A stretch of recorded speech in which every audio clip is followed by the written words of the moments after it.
Hello दोस्तों, स्वागत है आपका स्टेनो महासागर में। 100 शब्द प्रति मिनट डिक्टेशन स्टार्ट। सभाध्यक्ष महोदय, संसद जनता और देश की आत्मा है। भ्रष्टाचार विरोधी आंदोलनों के नाम पर अगर लोकतांत्रिक संस्थाओं पर हमले होते रहे तो अराजक स्थिति निर्मित हो जाएगी। संसद देश की सर्वोच्च नियामक संस्था है। इसका निर्णय सर्वोपरि होता है, जिसे पूरे देश में कार्यान्वित किया जाता है। भ्रष्टाचार जैसी महामारी के खिलाफ देश में गुस्सा वाजिब है। यह बीमारी हमारे देश के विकास को अवरुद्ध कर रही है। भ्रष्टाचार विरोधी आंदोलन देश में पहले भी होते रहे हैं और आज भी चल रहे हैं और इसी तरह होते रहेंगे। जनता धैर्य खो सकती है और कभी भी जन आंदोलन उग्र हो सकता है, लेकिन हमारी लोकतांत्रिक संस्थाओं पर हमले की छूट किसी को भी नहीं दी जा सकती। ये संस्थाएं हमारे संविधान का आधार स्तंभ है। अगर इसी में दरारें आ गई तो संविधान की रक्षा नहीं हो सकती। सिद्धांत और जनता के बीच अंतर विरोध हो सकता है। समय के साथ हमारी संस्थाओं के कार्य में कमजोरी हो सकती है, लेकिन इसका उत्तर उन्हें नष्ट करना नहीं हो सकता।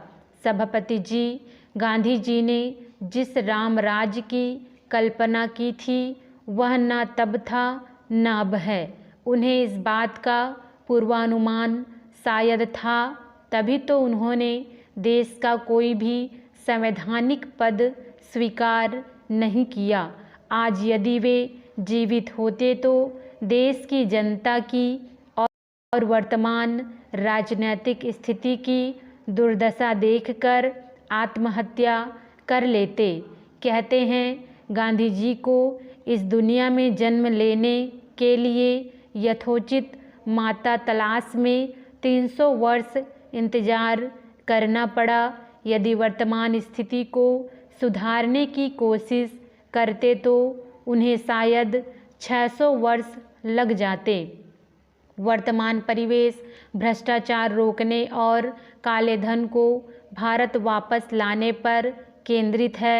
जब देश में भ्रष्टाचार पनपता है तो वह छोटे स्तर से बड़े स्तर तक सभी को अपनी चादर में लपेट लेता है। छोटे लोगों का जीवन स्तर बदल जाता है, पर बड़े लोग इसके माध्यम से धन को विदेशी मुद्रा के रूप में बाहर भेज देते हैं। एक व्यक्ति जीवन भर संघर्ष करके मेहनत करता है और सेवानिवृत्त होने पर अधिकतम 10 लाख रुपये अर्जित नहीं कर पाता। आज एक प्रतिनिधि एक बार चुनाव में जीत जाए तो 5 साल में इतना कमा लेता है कि उसकी 3 पीढ़ी जीवन भर सुख भोग सकती है। यह है हमारा लोकतंत्र। महोदय, भारत के लंबे स्वतंत्रता संग्राम की यही विशेषता है कि धीरे धीरे उसमें आज़ादी की एक खास समझ विकसित हुई, जिसमें विदेशी शासन से मुक्ति को अपने आप में लक्ष्य मानने के बजाय उसे उच्चतम सामाजिक एवं आर्थिक उद्देश्यों की पूर्ति का माध्यम समझ गया। आंदोलनकारियों ने लोकतंत्र के 3 स्तंभ नौकरशाही, न्यायपालिका और प्रेस को मानने से इनकार कर दिया। हर दल की लोकतांत्रिक भारतीय सरकार के राज तक यथास्थिति कायम रखने में हमारी नौकरशाही का गहरा हाथ रहा। यह भी सच है कि भ्रष्टाचार को उजागर करने व भ्रष्टाचारियों को वापस सजा दिलाने में प्रेस तथा न्यायपालिका की क्षमता पर समय समय पर प्रश्न चिन्ह लगते रहे हैं। संसद, विधानसभाओं और स्थानीय निकायों में देश की जनता पिछले 6 दशकों से अपने प्रतिनिधि चुनकर